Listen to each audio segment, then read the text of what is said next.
Well, hey everybody, this is Juvenile Justice 7, as I pointed out on the board, and I'm Rob Dawalt, and I am the instructor in this Juvenile Justice class, and I wanted to share something that's troubled me, let's say, maybe, or been a struggle, not just for me, but I think all professionals in the area of juvenile justice, and it's these 3 points right here. And we're going to discuss that this week in our discussion board. But what I want to do is try to give you the opportunity to do some critical thinking in this area, because if you're going to work with juveniles at all, these 3 things are going to be critically important. And you have to try to reconcile all 3 of them, which is almost impossible at times. The first one is the least restrictive alternative.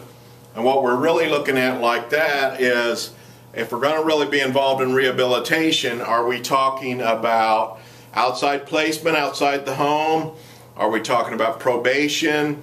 If we're talking about outside placement, outside the home, are we talking about boys' school or girls' school, secure detention? Or are we talking about a farm or a ranch? Are we talking about a boot camp?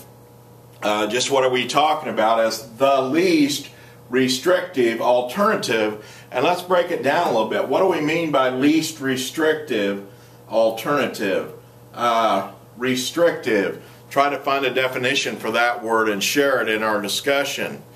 My thinking is that it's restrictive is commenting on freedom of movement, the child's ability to come and go, live in what we would call a normative type setting, maybe parents or grandparents or some kind of a relative, rather than in foster care or in some kind of group setting, or even prison, or just what. So when we look at this trajectory, and we've been talking a lot about treating children as adults, and we're looking back at some of these very basic concepts that are critical to juvenile justice.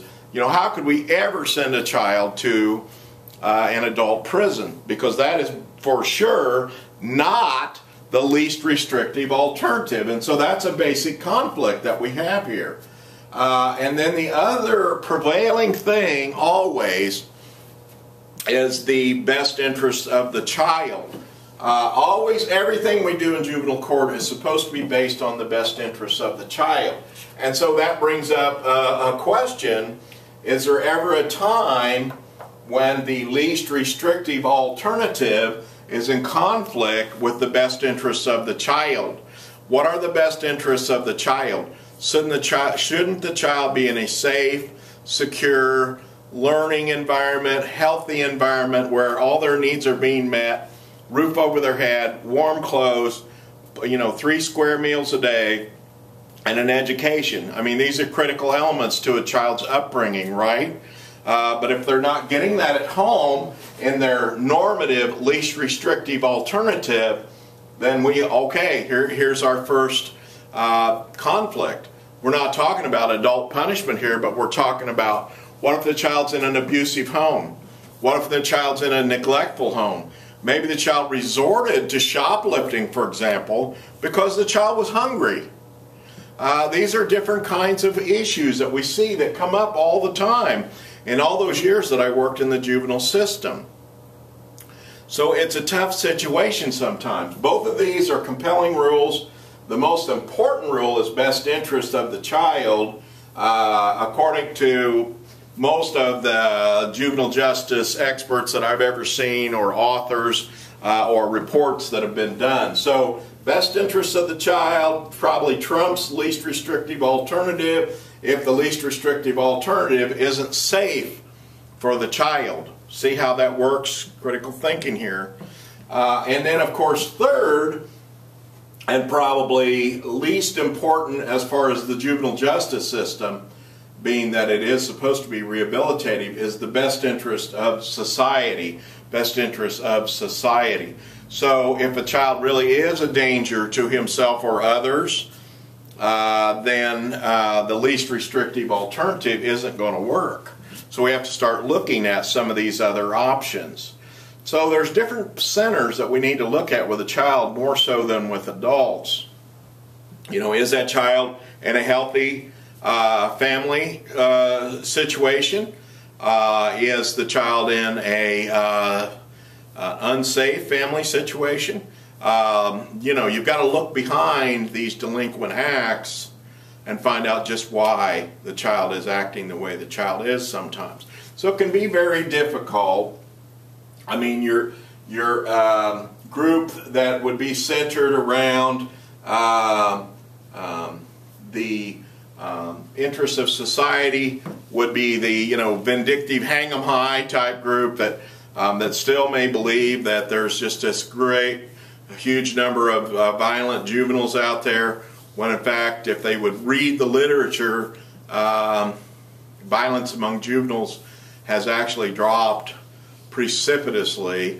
It's at some of the lowest levels since 1970. So basically started in the 90s. When we look at the literature in this, we've got to be very careful. There's some really bad reports that came out in the 80s. We got into this thing with the Columbine shootings. Then there was another copycat shooting in Jonesboro, Arkansas. A number of things that involved juveniles. And everybody jumped to the conclusion that, you know, the whole system's going to hell in the handbasket. Juvenile justice isn't working. We just need to do away with it. And then just punish them as adults. And, you know, just assume that they knew what they were doing, assume they know right from wrong. But over time now, we've seen that there has been some success with some of these rehabilitative programs, and so we're trying to get back into a balanced approach here and only save those very worst violent cases for the protections that are required for the interests of society. And that's the big thing we've got to look at here. You know, we can get frustrated and we can get angry with kids that are like chronic thieves, let's say, but they're not hurting anybody.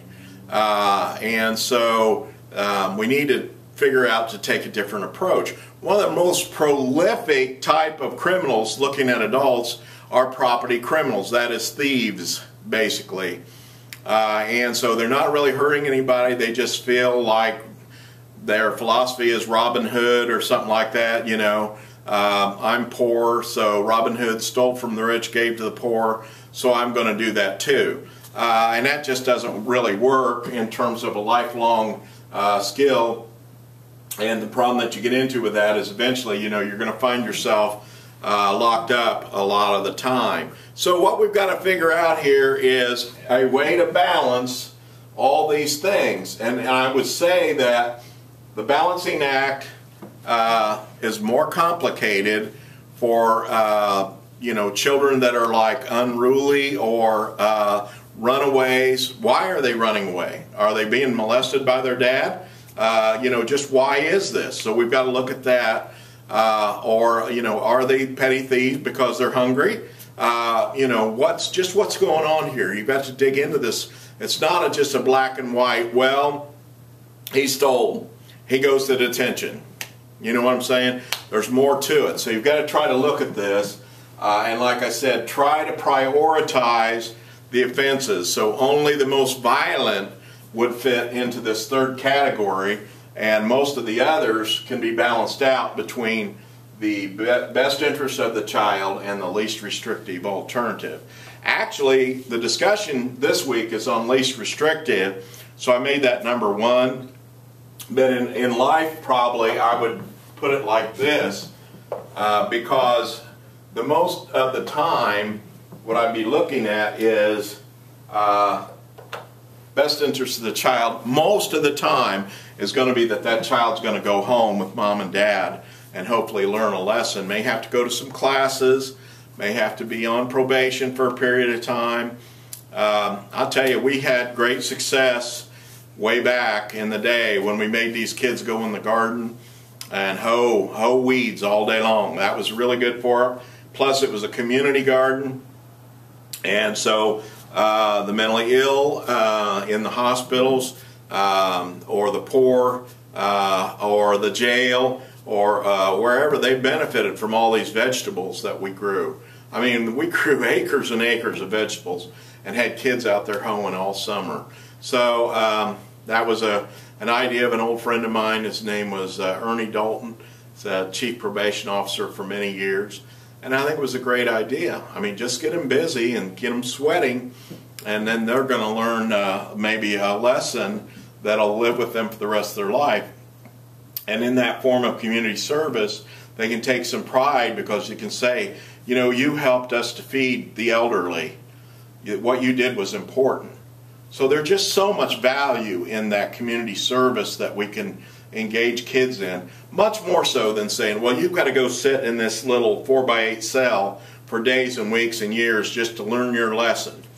You know, first of all, it's extremely expensive. It costs as much to put a kid in a detention cell as it does to send them to Southern New Hampshire University or wherever, you know, any college, anywhere. So basically what we've got to look at is, you know, there's so many things here in terms of effectiveness and efficiency. So effective, does it work? Does the child learn from it? Is it the least restrictive? Is it helpful in terms of the best interest of that child? And from an efficiency standpoint, is it cost effective? Always cost effective is a consideration. And I think more and more, if we look at some of these programs where we are not confrontational, we are not vindictive, but we are more and more in the mindset of being patient, kind, and modeling good behavior to these kids, then the kids will come around to good behavior. There appears to be a lot more success with those type of programs. And I think it fits in neatly with this overall situation that we have here. Society benefits, for instance, when we have them doing programs in the community using community correction techniques. And so, you know, there's so much good that can come out of these times, but of these types of programs. But it takes some thinking, and it takes you know, something more than just a black and white, you know, lock them up mentality. Lock them up, lock them up. That just doesn't work. And so we want to look at this carefully and try to come up with decisions that are in the child's best interest. One of the things I'm going to post in discussion is scenarios. I'm going to just give you some scenarios of cases that I had. For example, I had a case where a mom and dad came to town and they were sleeping in their car, and they had two little boys, and it was cold. It was winter time, icy snow, kind of like the Northeast is today. It's really cold. And so basically, what should I do with that kind of a case? These are just some examples. A boy was in love with a girl and figured out a way to climb in the upstairs window using a ladder so that he could sleep with her at the age of 15. Now, what is that? She's 15, he's 15, they're up in bed together, sleeping together, having sex. And father walks in and catches them. Now, what do we do with a case like that? And these are just some examples. I gave some earlier about theft, just because the child's hungry. What should we do with that? So I'm going to spell that out in more detail in the discussion and post these different, like 1 through 5 type scenarios, and just ask you to comment on them. So really look and pay attention to my comments. I'm going to remind you of this because I think it's a good exercise to learn how to really practically be a juvenile justice professional, is try to wrestle with some of these decisions. You could be a juvenile referee, you could be a probation officer, you could be a placement officer. We had actually placement officers. Their job was finding a placement for somebody that was appropriate. Well, hey, that's pretty much it for this week. I hope you enjoyed this. This is where we're really getting down, where the rubber meets the road in juvenile justice, and I think this is a lot more enjoyable so than some of these more theoretical things. That's just me, but we need to know both. So let's work on this week together. Really excited to see what some of your thoughts will be on this. Take care. Let me know if you have any problems. Thank you.